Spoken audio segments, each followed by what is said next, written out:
Hi friends, Manimozhiyan பேசுகிறேன். Doctor APJ இலவச பயிற்சி மையம் தொடங்கி இன்னையோட 8 ஆண்டுகள் நிறைவடைந்து, இதை ஏன் இலவசமாக பண்ணணும் அப்படின்ற ஒரு கேள்வி நிறைய பேர் கேட்டிருக்காங்க. அந்த பணம் ஒரு தடையாக இருக்கக்கூடாது அப்படின்ற ஒரு விஷயந்தான் இந்த இலவச பயிற்சி மையத்தை. கடன் தான் கேட்பேன், ரொம்ப கஷ்டமாக இருக்கும், மனசு வலியாக இருக்கும். கடன் எனக்கு கொடுங்கன்னு கேட்குறப்ப அது எவ்வளோ வலியாக இருக்குன்றதை நான் உணர்ந்திருக்கேன். வேறு வழியே இல்லையே. எதுக்காகனா இவ்வளோ கஷ்டப்பட்டு தான் வந்திருக்கேன். இந்த பணத்தோட அருமை, அதோடய வேல்யூ பத்தாது தான், இருந்தாலும் அதுவே போதும், செலவாயிடுமே அப்படின்றதுக்காக வெறும் சாண்ட்விச் டீ மட்டும் சாப்பிட்ட நாட்கள் நிறைய நாட்கள். நான் செலவுக்கு காசு இல்லாமல் நிறைய நாள் கஷ்டப்பட்டுருக்கேன். இப்படிப்பட்ட சூழ்நிலையில் தான் நான் இலவச பயிற்சி மையத்தில் படித்து, ரொம்ப கஷ்டப்பட்டு படித்து ஏதோ ஒரு வகையில் ரொம்பவே என்னை மாதிரி யாரோ ஒரு இளைஞர் எங்கேயோ ஒரு இடத்துல இந்த மாதிரி ஒரு அரசு பணி வாங்கணும்னு நினைக்கிறவங்களுக்கு, நம்ம கஷ்டப்பட்டுருக்கோம், பணம் கட்ட முடியாத ஒரு சுச்சுவேஷனில் நமக்கு இந்த மாதிரி ஒரு இலவச பயிற்சி மையம் இருந்ததால் நான் வந்திருக்கேன். நான் படிக்கிறப்பலாம் அந்த மெயின்ஸுக்கு இலவசமாக பெருசாக இல்லை, அந்தளவுக்கு ஒன்றும். இந்த mains test, descriptive type evaluate பண்ணி கொடுக்குற மாதிரி அந்த அளவுக்கு இல்லை. ஒருவேளை அப்படி இருந்தால் நான் இந்த மாதிரி இலவச பயிற்சி மையத்தில் படித்தே நான் ஒரு 7 அரசு பணி வாங்கியிருக்கேன். இது எங்கேயுமே நான் பணம் கட்டி படிக்கலை. அப்புறம் டிஎஸ்பி ஆனதுக்கப்புறம் பண்ண முடியாது அப்படின்னு நிறைய பேர் சொன்னாங்க. அது மட்டும் இல்லாமல் 2023 ஆண்டிலிருந்து அப்பா நீட் இலவச பயிற்சி மையத்தை தொடங்கி யூத் பேப்பரின் இனிய வணக்கம். ஹாய் ஃப்ரெண்ட்ஸ், மணிமொழியன் பேசுகிறேன். ரொம்ப புவர் ஃபேமிலி தான். அப்பா விவசாயம் பண்ணி தான் எங்களை எல்லாமே படிக்க வச்சாங்க. என்னோடய அப்பா பார்த்திங்கன்னா விவசாயம் பண்ணி ஒவ்வொரு தடவையும் அந்த நெல் மூட்டை எடுத்து மண்டியில் போட்டு கடனை தான் கட்டிட்டு வருவாங்க. ஏன்னா அவ்வளோ கடன் வாங்குவாங்க எங்களோட படிப்பு செலவுக்காக. எல்லாமே கடன்லேயே இருந்த மாதிரியே இருந்தது. நான் படித்தது எல்லாமே கவர்மெண்ட் ஸ்கூலில் தான் படித்தேன். அதுவும் வில்லேஜில் தான், ஐங்குணம் என்ற கிராமம் அது. அந்த எல்லாமே தமிழ் மீடியமில் தான் படித்தேன். ஸோ எனக்கு நான் இப்போ இருக்கிற நிலைமையை யோசித்து பார்க்குறப்ப நான்லாம் இந்த மாதிரி ஒரு பொசிஷனுக்கு வருவேன் அப்படின்ற ஒரு நினப்பு கூட எனக்கு கொஞ்சம் கூட இல்லவே இல்லை. டாக்டர் ஏபிஜே இலவச பயிற்சி மையம் தொடங்கி இன்னையோட 8 ஆண்டுகள் நிறைவடைந்து 9வது ஆண்டில் அடியெடுத்து வைக்கிறோம். இது நாள் வரைக்கும் டாக்டர் ஏபிஜே இலவச பயிற்சி மையத்திற்கு ஏதோ ஒரு வகையில் உறுதுணையாக இருந்த எல்லாருக்குமே என்னோடய மனமார்ந்த நன்றியை நான் தெரிவிச்சுக்கிறேன். டாக்டர் ஏபிஜே இலவச பயிற்சி மையம் நடத்துறதுக்காக இது வரைக்கும் யாருக்கிட்டேருந்து எந்த ஒரு பணப்பலனையும் எதிர்பார்த்ததில்லை, வாங்கினதும் கிடையாது. இதை ஏன் நான் சொல்கிறேன்னா, நிறைய பேர் என்கிட்ட கேள்வி கேட்குறாங்க, இது எப்படி நீங்கள் பண்ணுறீங்க, யார் இதுக்கு சப்போர்ட் பண்ணுறா, என்ன ஃபண்டு எதுவும் யார்ட்டையும் வாங்குறீங்களா அப்படின்ற மாதிரிலாம் கேட்பாங்க. ஸோ இந்த நேரத்தில் நான் தெளிவுபடுத்திக்க விரும்புகிறேன். யாருக்கிட்டையும் இது வரைக்கும் வாங்கினதில்லை, வாங்க போகிறதும் கிடையாது. இது வரைக்கும் சக்ஸஸ் ஆன கேண்டிடேட்டையும் நான் இது வரைக்கும் யாருக்கிட்டையும் எந்த ஒரு பலனையும் எதிர்பார்த்ததும் கிடையாது. இது முழுக்க என்னோட சந்தோஷத்துக்காக, ஒரு ஆத்ம திருப்திக்காக, என்னோட மாத சம்பளத்திலிருந்து ஒரு குறிப்பிட்ட தொகையை இதுக்கு ஒதுக்கி நான் பண்ணிகிட்ருக்கேன். ஸோ இந்த நேரத்தில் நான் அதை தெளிவுபடுத்திக்க கடமைப்பட்டிருக்கேன். இந்த டாக்டர் ஏபிஜே இலவச பயிற்சி மையம் நடத்துறதுக்கு என்னோடய வீட்டில் மொட்டை மாடியில் ஸ்டார்ட் பண்ணதுலேருந்து இப்போ வரைக்கும் நிறைய பேர் எனக்கு சப்போர்ட் பண்ணியிருக்காங்க. அவங்களோட நேரத்தை ஒதுக்கியிருக்காங்க, கொஷின் ஆன்சர் எடுத்து கொடுத்துருக்காங்க, எவால்வேட் பண்ணியிருக்காங்க. நிறைய நண்பர்கள், இளைஞர்கள் சப்போர்ட் பண்ணியிருக்காங்க. அவங்களுக்கு எல்லாருக்குமே என்னோடய மனமார்ந்த நன்றி. என்னோடய வீட்டில் மொட்டை மாடியில் ஸ்டார்ட் பண்ண இந்த விஷயம் திருவண்ணாமலை மாவட்ட பள்ளி கல்வித்துறை மூலயமா தான் இது திருவண்ணாமலை மாவட்டம் ஃபுல்லாக பண்ணுறதுக்கு எனக்கு ஒரு வாய்ப்பை கொடுத்தாங்க. அது குறிப்பிட்டு சொல்லணும்னா, மதிப்பிற்குரிய முதன்மை கல்வி அலுவலர், அப்போ இருந்தார் திருவண்ணாமலை மாவட்ட முதன்மை கல்வி அலுவலர் திரு ஜெயக்குமார் சார். அவர் சிஓ ஆஃபீஸோட ஆடிட்டோரியமை கொடுத்து எவ்ரி சாட்டர்டே சண்டே கிளாஸ் எடுக்க வச்சார். ஸோ உண்மையிலேயே அவருக்கு என்னோட நன்றி இந்த நேரத்தில் நான் தெரிவிச்சுக்கிறேன். இதுக்கு ஃபுல் சப்போர்ட் பண்ணது அப்போ இருந்த மாவட்ட ஆட்சியர் மதிப்பிற்குரிய திரு கந்தசாமி ஐஏஎஸ் அவர்கள். அவர் தான் தொடங்கி வச்சார். ஸோ அவருக்கும் இந்த நேரத்தில் நான் என்னோடய நன்றியை தெரிவிச்சுக்கிறேன். அது மட்டும் இல்லாமல் அந்த கிளாஸ் வாரம் நடக்கிறதுக்கு நிறைய பேர் எனக்கு சப்போர்ட் பண்ணாங்க, ஃபேக்கல்ட்டிஸ் இருந்தாங்க. பர்டிகுலராக சொல்லணும்னா திரு ஏழுமலை ரூரல் டெவலப்மெண்ட்டில் ஒர்க் பண்ணிகிட்ருக்கார் சார் அவர். அப்புறம் திரு சிவா ஆசிரியர் அவர்கள் கணிதத்துக்கு நிறைய சப்போர்ட் பண்ணியிருக்காரு. திரு மஞ்சுநாதன் ஆசிரியர் அவர்கள் கணிதம், அப்புறம் திரு விஸ்வநாதன் ஆசிரியர் அவர்கள், அப்புறம் டாக்டர் ராஜேஷ் எக்கனாமிஸ்ட்டு ப்ரொஃபஸர் அவர். ஸோ அவரும் நிறைய சப்போர்ட் பண்ணியிருக்காரு. இப்படி நிறைய ஆசிரியர்கள் இருக்காங்க, நிறைய பேர் சப்போர்ட் பண்ணியிருக்காங்க. இலவசமாக எந்த ஒரு பிரதிபலனையும் எதிர்பார்க்காம வகுப்புகள்லாம் எடுத்திருக்காங்க. அடுத்து சொல்லணும்னா, நான் ஆரம்ப காலகட்டத்தில் டைப்பிங் இந்த மாதிரி விஷயத்துக்கு ரொம்பவே சப்போர்ட்டாக இருந்த மதிப்பிற்குரிய திருமதி சுதா அவர்களுக்கு இந்த நேரத்தில் நன்றி தெரிவிச்சுக்கிறேன். ஸோ இந்த மாதிரி எந்த ஒரு பிரதிபலனும் எதிர்பார்க்காம அவங்களோட நேரத்தையும் இந்த மாதிரி ஏபிஜே இலவச பயிற்சி மையத்துக்கு அவங்க வந்து கொடுத்துருக்காங்க. இந்த நேரத்தில் எல்லாருக்கும் என்னோடய நன்றியை திரும்ப நான் சொல்லிக்க கடமைப்பட்டிருக்கேன். இந்த ஏபிஜே இலவச பயிற்சி மையம் தொடங்குறதுக்கு என்ன காரணம் அப்படின்னு நிறைய பேர் கேட்டிருக்காங்க. இது உண்மையிலேயே பிளான் பண்ணி இதை பண்ணணும் அப்படின்லாம் அந்த மாதிரிலாம் எனக்கு பண்ணலை. நான் இது போகிற போக்கில் எனக்கு அப்படியே கடவுள் எனக்கு ஒரு கொடுத்த வாய்ப்பாக அப்படி தான் நான் பார்க்குறேன். அப்படியே அமைஞ்சிருக்கு, அவ்வளோதான். நான் குரூப் 2ல் ஆர்ஐயாக ஒர்க் பண்ணுறப்ப, திருவண்ணாமலையில் ஒர்க் பண்ணுறப்ப ஸ்டார்ட் பண்ண ஒரு விஷயம் தான் இது. அதுக்கப்புறம் குரூப் 1ல் ஏசி கமர்ஷியல் டேக்ஸில் இருந்தப்பையும் நான் இதை கண்டினியூ பண்ணேன். அப்புறம் டிஎஸ்பி ஆனதுக்கப்புறம் பண்ண முடியாது அப்படின்னு நிறைய பேர் சொன்னாங்க. என்னை பொறுத்த வரைக்கும் ஒரு விஷயத்தை என்ன பண்ண முடியாதுன்னு சொல்கிறப்ப தான் அது ஏன் பண்ண முடியாது, நம்ம அதை செஞ்சே ஆகணும் அப்படின்ற ஒரு நேர்மறையான எண்ணம் எனக்கு அது எப்போவுமே வரும். ஸோ டிஎஸ்பி ட்ரைனிங் பீரியட்லேயே நான் இதை வந்து நான் பண்ணிட்டேன். ரொம்ப டஃபஸ்ட்டு பீரியட் அந்த பீரியட் தான், எனக்கு டைமே கிடைக்காது. ஸோ அந்த பீரியட்லேயே நான் வந்து தொடர்ச்சியாக ஒரு வருஷம் ஒவ்வொரு சண்டேவும் வந்து காலையில் 8 மணிக்கு தான் அந்த அகாடமிலேருந்து கிளம்ப முடியும். திருப்பி ஈவினிங் 7 மணிக்கு நாங்கள் போயிடணும். காலையில் 8 மணிக்கு சென்னையிலேருந்து கிளம்பி திருவண்ணாமலை போகிறதுக்கே எனக்கு 4 ஹவர்ஸ் ஆகிடும். 4 ஹவர்ஸ் 5 ஹவர்ஸ் ஆகும். திருப்பி அங்கே போய் ஜஸ்ட் 1 ஹவர் கிளாஸ் எடுத்துகிட்டு மறுபடியும் திருப்பி ரிட்டன் சென்னைக்கு வந்து ஈவினிங் 7 மணிக்கு ரோல் காலுக்கு வந்துடுவேன். ஸோ அந்த மாதிரி தான் இருக்கும். ஜஸ்ட்டு 1 ஹவர் இல்லை 1.5 மணி நேரம் தான் இருக்க முடியும். அந்த வகுப்பு எடுக்கிறதுக்காக போயிட்டு வீட்டுக்கு கூட போக மாட்டேன்.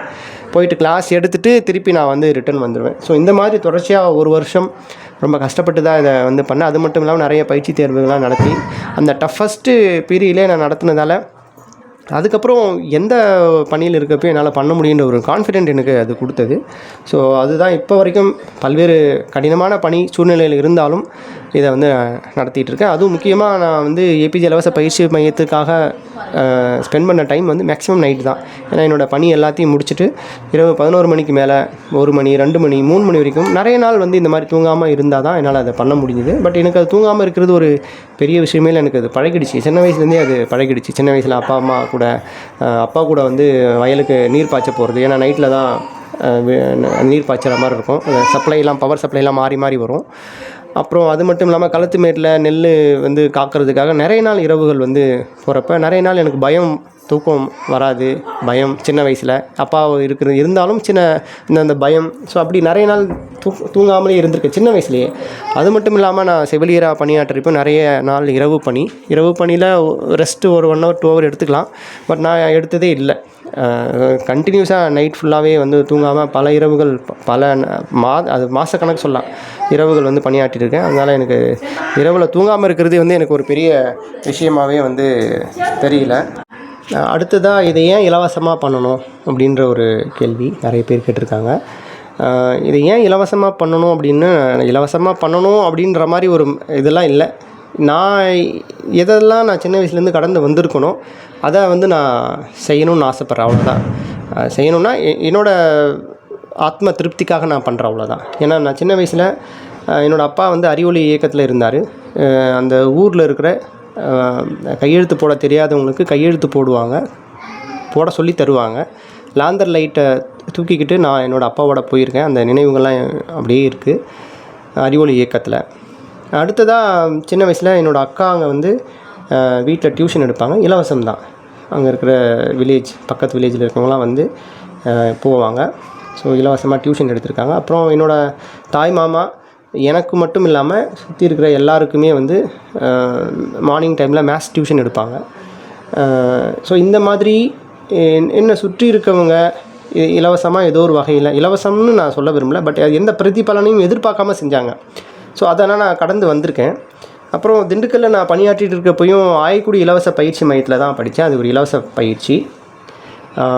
அதுக்கப்புறம் சென்னை வந்ததுக்கப்புறம் மனிதநேயம் IAS academy, all India civil service coaching centre, இந்த மாதிரி இலவச பயிற்சி மையத்தில் படித்தே நான் ஒரு 7 அரசு பணி வாங்கியிருக்கேன். இது எங்கேயுமே நான் பணம் கட்டி படிக்கலை. குரூப் 1 மெயின்ஸ்க்கு மட்டும்தான் நான் அப்போலோ இன்ஸ்டியூட்டில் ஜாயின் பண்ணி நான் வந்து படித்தேன். ஸோ அது வரைக்கும் எந்த இதுவும் நான் பண்ணதில்லை.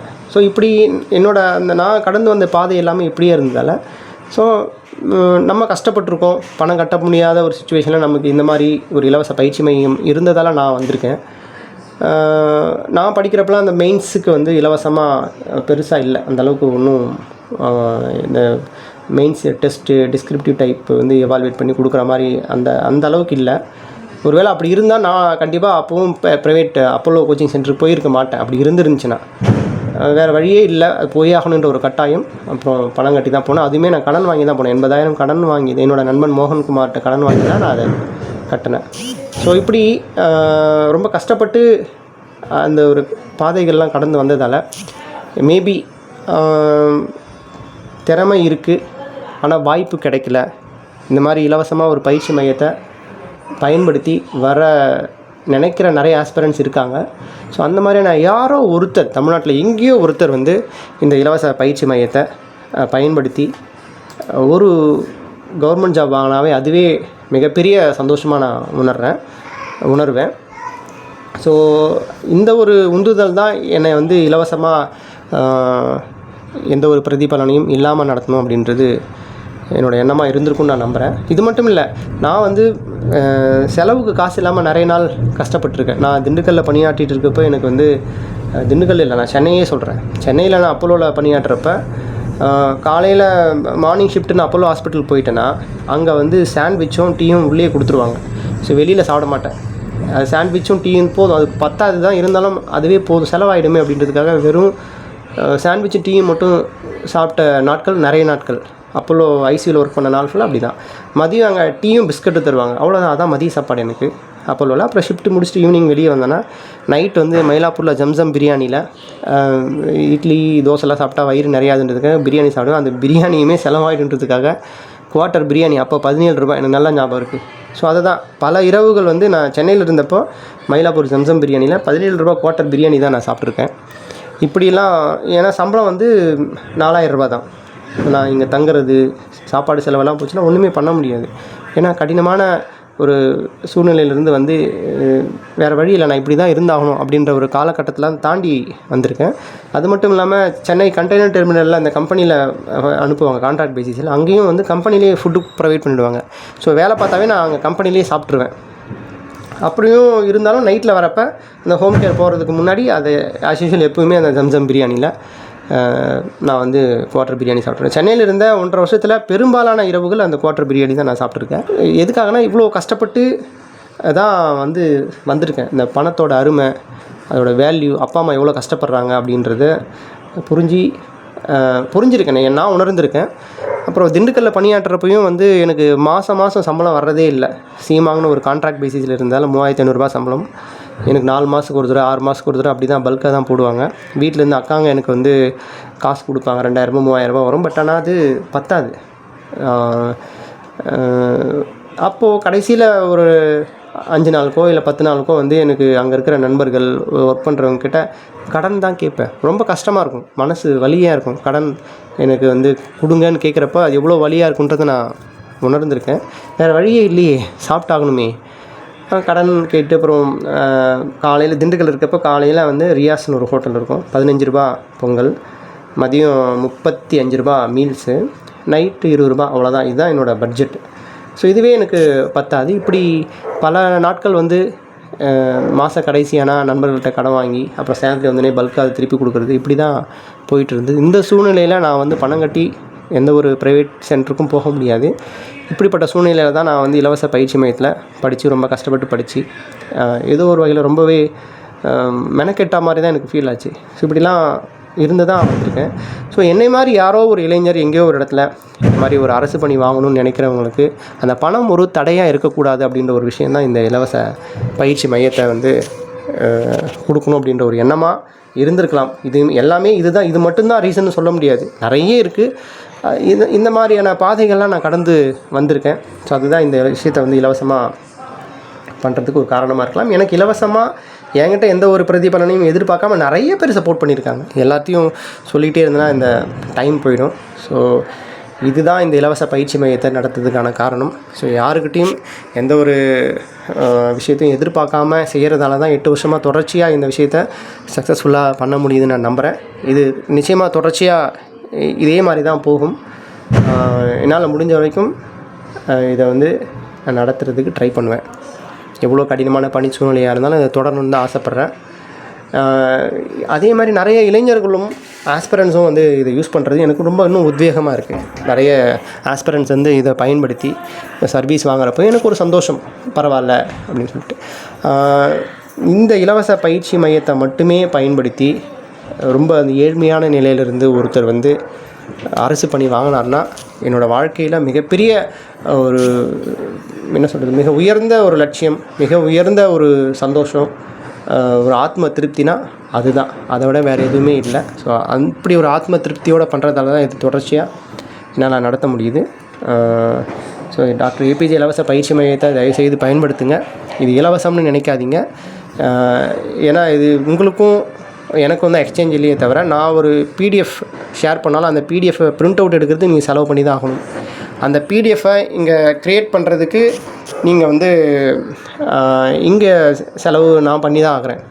ஸோ அதனால் இது வந்து இலவசம்னு நீங்கள் வந்து எடுத்துக்காதீங்க. இலவசம் அது வந்து குவாலிட்டியாக இருக்காது அப்படின்ற மாதிரி நினைப்பும் தயவுசெய்து எடுத்துக்காதீங்க. வாய்ப்புகளை பயன்படுத்துகிறவங்க தான் நிச்சயமாக வந்து ஒரு வெற்றியாளராக வருவாங்க. எங்கெங்கெல்லாம் உங்களுக்கு வாய்ப்புகள் கிடைக்குதோ அந்த வாய்ப்புகள் எல்லாத்தையும் பயன்படுத்தி நீங்கள் வந்து உங்களோட லட்சியத்தை அடையிறதுக்கு நீங்கள் முயற்சி பண்ணுங்கள். நிச்சயமாக அதுதான் உங்களோட வாழ்க்கையில் வெற்றியை தீர்மானிக்கும். இந்த இலவச பயிற்சி மையத்தோட நோக்கமே வந்து என்னோடய சந்தோஷம் மட்டும்தான், என்னோடய ஆத்ம திருப்தி தான். அதை தாண்டி தான் மற்றது எல்லாமே. ஸோ தொடர்ச்சியாக பண்ணணும்னு நான் வந்து ஆசைப்பட்றேன், சந்தோஷப்படுறேன். இது முழுக்க என்னோடய ஆத்ம திருப்திக்காக பண்ணுற விஷயம் தொடர்ச்சியாக நடைபெறும். நன்றி.